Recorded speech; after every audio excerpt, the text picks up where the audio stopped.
lighting with this. Make sure it's working. Okay.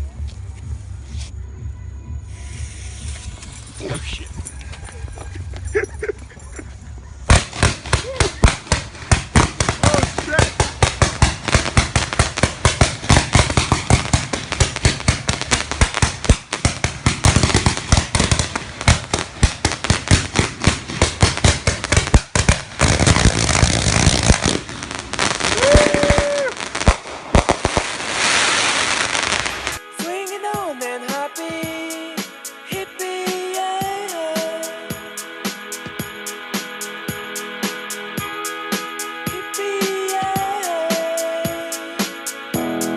What's up YouTube, welcome back to ECIG and Happy New Year. Not sure if you caught what was happening in the intro video. Basically we had fireworks but no matches or lighters for New Year's Eve. So I used the deck of the Goblin Mini, heated up the coil and then lit the fuse with the coil for the fireworks. And yeah, pretty cool way of bringing in the new year, but we're doing it on a dock around yachts and security shut it down pretty quickly. So I had a good time anyway, and I hope you had a good holidays, but I'm back now with a review. This is the iJoy Solo Mini 75 watt single 18650 battery, and on top is the Reaper tank, which is a subohm tank, but also there is a rebuildable coil which I'm using now. We're going to go down up close and look at the mod, look at the tank, look at the coil, come back up, vape on it, and let's do that right now. Coil, new same, every single time. Okay, so this is Solo Mini. Inside you get your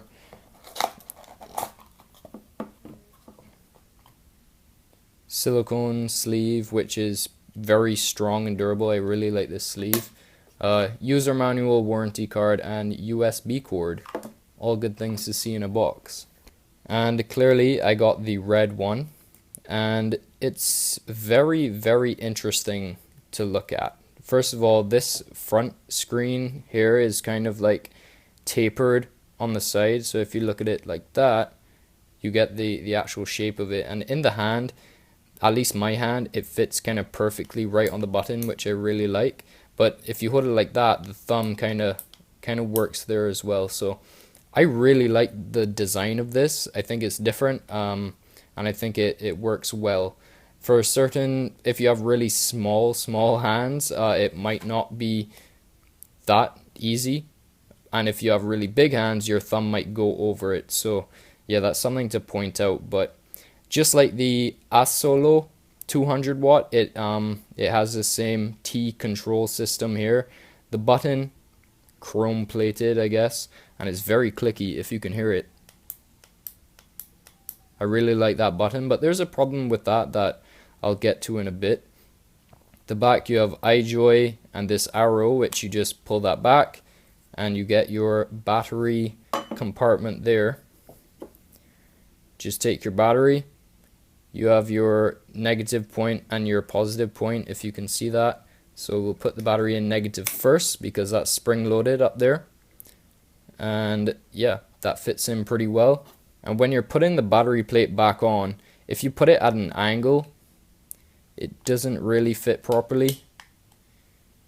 But if you if you put on the bottom, yes, the magnets are strong as well. So what I normally do is I line it up and then it just drops into place, which is nice. But as you can see, there is gaps in the door there at the bottom and everything. So it could have been worked out a bit better in quality control when they were manufacturing it, but yeah, it's not that bad. So when there's no atomizer on, you can't do really anything. If you press the button, it'll try and fire, and if you press it 5 times, it'll turn off. Press it 5 times, turn it back on. And yeah, you need to put an atomizer on there to see the screen. So let me pop one on here real quick. So with most atomizers, there is also a tiny little gap. I mean, you can really crank it down, but there's always going to be a little bit of a gap there that is kind of hard to get away, but it's not really noticeable when you're vaping it. Here's your screen, really nice screen, easy to see and everything. You get your ohms, you get your voltage, your amps, which is a great thing to see. your wattage and how long you're taking a puff for. So I'll press the button and you can see it counting up there. So this will go all the way down to 5 watts and all the way up to 75. And this moves really quickly, and it's kind of a bad thing and a good thing. It's a good thing if you really want to jump from the bottom to the top. But say I'm trying to get to 73 watts from 75, I'll press the button and hold it, and it just kind of skips it past. So yeah, that's kind of annoying. And then I can click it individually, and that works just fine most of the time. So that's an option as well. Once you've been vaping on this for a little bit, like the Solo 200 watt, you hold down this button on the T. They call it a T because you hold it like that and it looks like a T. Hold that down and it switches into taste control. Now you'll see that there's a little liquid drop there, 100% and a Celsius thing. Now the 100% Celsius is basically the percentage of wattage of heat that you're getting, if that makes any sense at all. So at 100%, the wattage that it was set to, which actually, let me switch this back so I'm not firing it at 72 watts. Okay, 31.9, that's fine. So I'll hold it back in. 100% will be 100% of that 31.9 watts, right? So when I press the fire button, if you look up there, I'll zoom in a bit. If you look at the top there, you'll see that there is a little 0.0 wattage. When I hold the button down, it'll give me that 31.9 watts. And this kind of thermometer, I guess, is kind of showing how hot it's getting to reach that temperature of 31.9 watts, whatever temperature the coil is getting to when it's firing that. And it'll show you how long it's firing for. If you go down, press the down button, you can go all the way down to 80%. That'll give you 80% of 31.9 watts, which I guess is 25.5. So you can kind of tone it down. They call that the soft mode. 100% is just regular mode. So you're getting just the regular whatever wattage you set it to. And then you can go all the way up to 110 watts, and it'll give you an extra 10% of whatever that wattage was, which is 35 watts. So, I mean, that's pretty cool. It's good for like small adjustments or whatever, but if you want to, you can always just go back into wattage mode and set it to whatever you want it to be at. This works the exact same way for temperature control, and the reason I don't like that is because you still, like the Solo 200 watt, you have to teach it what wattage you like to vape at, and it has to read that resistance. That's really not a safe thing to do with nickel wire or titanium or anything like that. So I just don't recommend using this for temperature control. But if you have a coil that's supposedly 0.5 ohms or higher, this is 0.4, so it's not going to be that accurate. With a 0.5 ohm coil or higher, it's going to read Canthal resistance pretty well, and it actually works very well with this taste control. So what it does is basically just prevents dry hits, because it kind of, just like temperature control, it'll measure the change in resistance, and once it gets too hot, this kind of liquid drop there will flash a bunch of times and will tell you you shouldn't be vaping anymore, and it'll cut it out. So we'll try and do that now. I don't want to burn the coil, but I guess I can for this demonstration. And it seems to be going pretty well. Let me just check and see if this is burnt. And it's not. So, I mean, I'll try again in the other view and see if it will cut out once I have a higher ohm coil. But yeah, I mean, it actually works, which is nice. You get your battery indicator there. And yeah, that's pretty much it for the controls of this. It does have a bunch of protection in it. It has reverse battery protection, short circuit, ohms too low, ohms too high, just kind of all that good stuff that you want to be seeing in a mod. USB, you can charge it.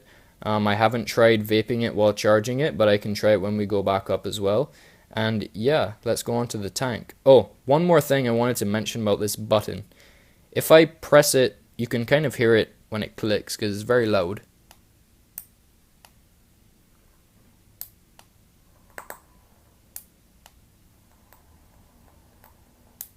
and it's actually working right now. So okay, so in wattage mode it doesn't work, but in taste control mode, sorry, it does work.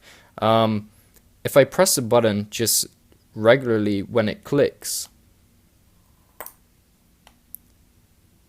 if you see that, it's it takes forever to start firing, and of course it's working now, but a lot of the time it doesn't actually fire. You have to really press it down to get that connection and make it fire. That's something to note. Of course it's not going to work now that I'm on camera, but yeah, that really annoyed me. You can see it's not firing there. If I press it in more, it starts to fire. So yeah, now we have the Reaper tank that comes with the kit, I guess. I'm not sure if it's separate or it comes as a kit, but it's probably separate since it came in a separate box by itself. I got the silver one. There's a silver sticker there. Take that off. Your tank is in there. I'm pretty sure it did come with extras like spare O-rings, screws, screwdriver, all that good stuff, but I can't find it right now. I've been losing track of that stuff recently, which is probably not the best thing, but more importantly is the tank. So removable drip tip. I mean, it works. It's not the widest bore, but it's not small by any means either. It is a top fill tank, so you just unscrew the top, and there's your top fill. Very, very simple to fill up and use.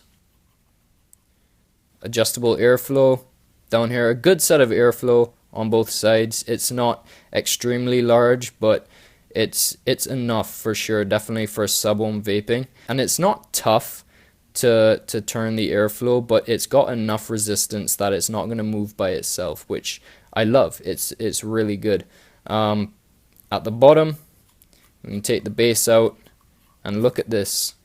That is the size of the coil. Now, I can't find the original coil that came with it. This is the RTA, the rebuildable coil, but it looks exactly the same as this one. It is a massive, massive coil.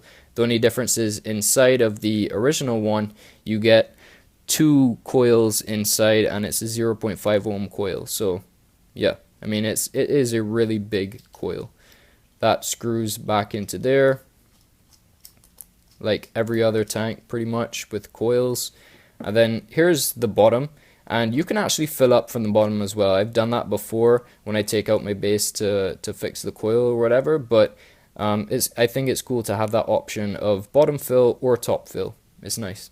This coil is a son of a bitch to build. Okay, so first off, you have to take it out of the base, and everything you do with this tank, everything you do with this coil, you have to build it like this, just in your hand. So I use the screwdriver, and you unscrew this, kind of like the Subtank Mini V2, and that's just enough to pull this off. And here's your base. Alright, it's a decent size, but if you can see that the 2 holes are kind of in different areas, they're not exactly centered, and when you put in a coil initially, it kind of is diagonal, right? And that can't work because the wick holes are at the top. So if you put it on like this and your coil is diagonal, you have to bend the cotton, and then that restricts the wicking capability, right? So that first off is very, very annoying. And what you have to do is get a very small coil, and this is the coil I made. It's 24 gauge, 6 wraps are on a 2.5 millimeter rod, and as you can see, the leads are bent, and that is so that I can put it into these holes, and I'll try and do this on camera.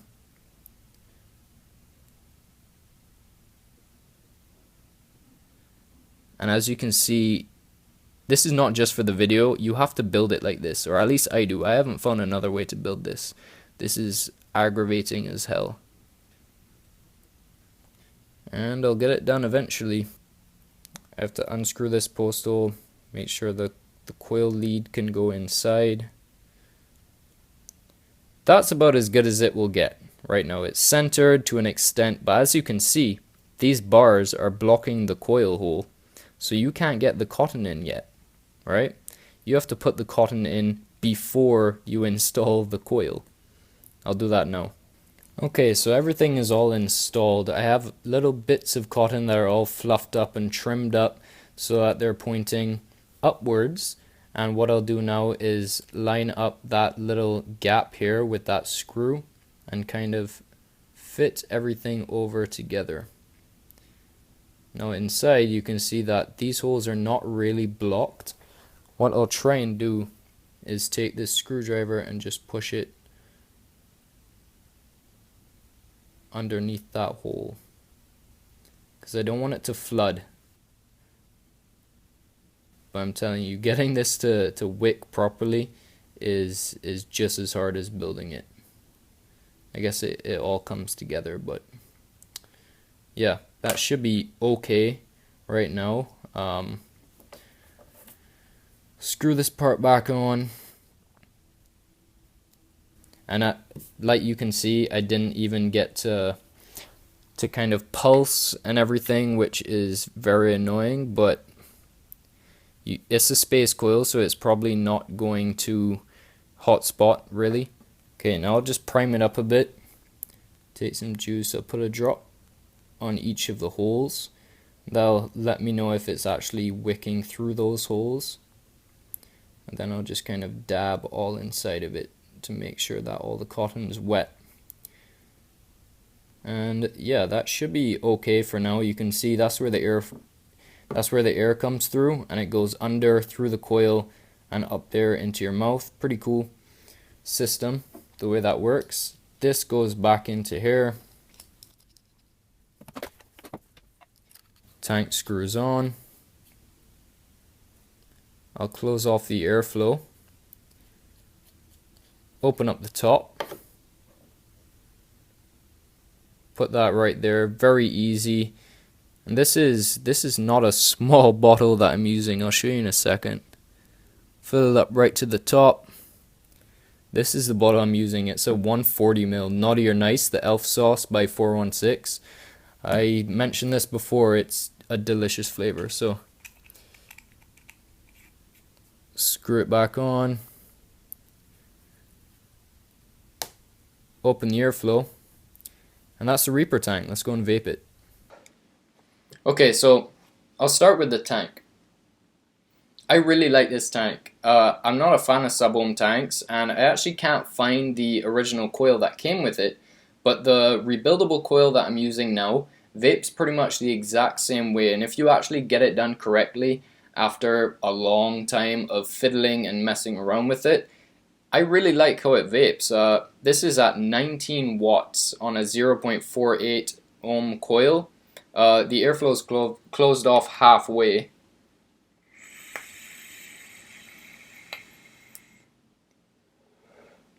And it vapes nicely. It really reminds me of the original Subtank Mini, with the airflow is not massive, but it's enough to do a pretty loose lung inhale. And it doesn't require a lot of power to get good flavor and clearly a lot of clouds. I can bump this up. Let's try 23 watts.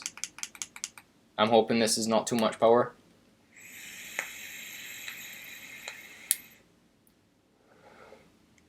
Just a really nice vape. That's about it for the tank. I mean, once you get past how to build it, it's not that bad, but it's still a bitch to work with. The original coil, the replaceable coil that comes with it, is a really nice coil. I find it works nice. I'm using my own drip tip because it's red and red mod. I liked it, and that's about it. The airflow is nice, and the top fill, always a great thing to see. Top fill tank, and it's not that big. It's a decent sized tank for what it can do and how much liquid it can hold, which is, as far as I know, about 3.5 mils, the standard recently, I guess. Let's talk about the mod. Okay, I just clicked the button. Coil, new, same. Every single time I go to vape this, it asks me if it's a new coil or the same coil. And I understand why they do that.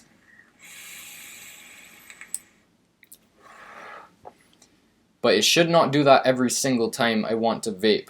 Now, The reason for that is because the 510 connection is shit.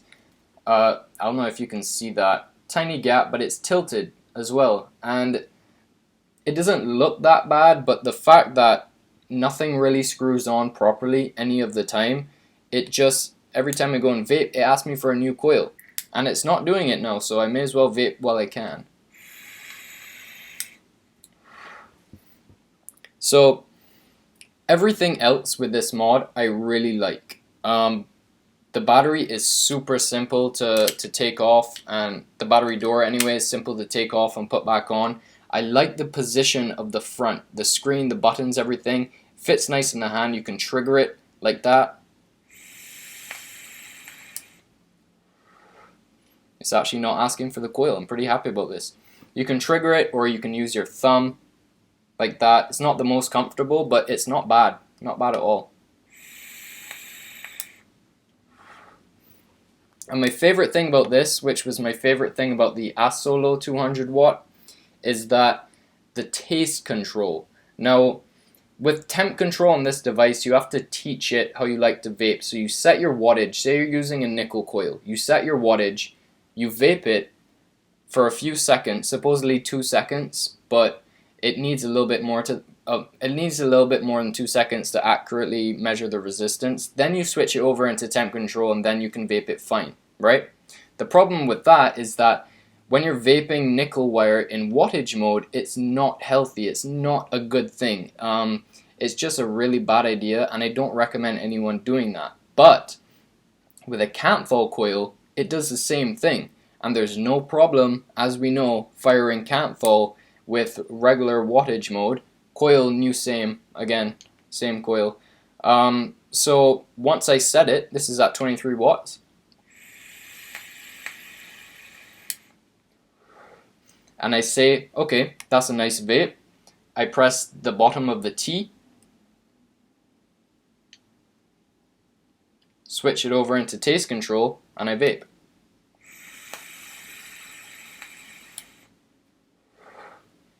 And as long as there's liquid in the tank, it will vape just as well as it did in wattage mode. I'll put it down to 80%, which is their soft mode.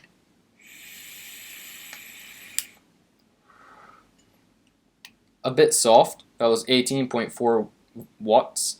Put it up to 110%.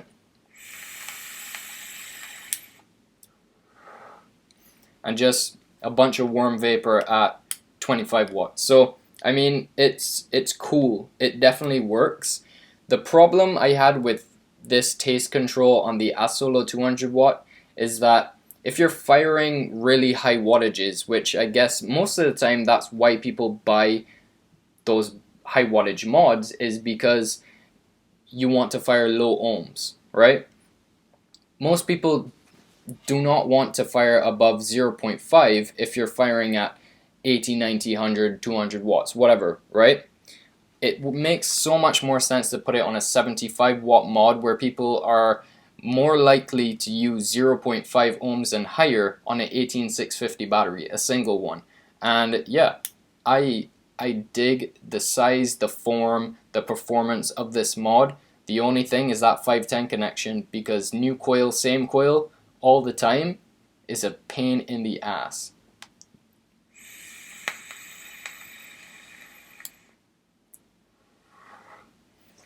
And that's about it. The link will be in the description for both of these if you want to find out where you can get them. I'll have to check the price on them because I haven't really seen them around that much. I don't know why people aren't more interested in them, but I have seen them on Fastech.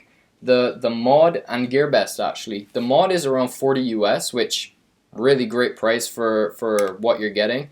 And the tank is something like 12 US to 17 US, in that range. Say 15 bucks.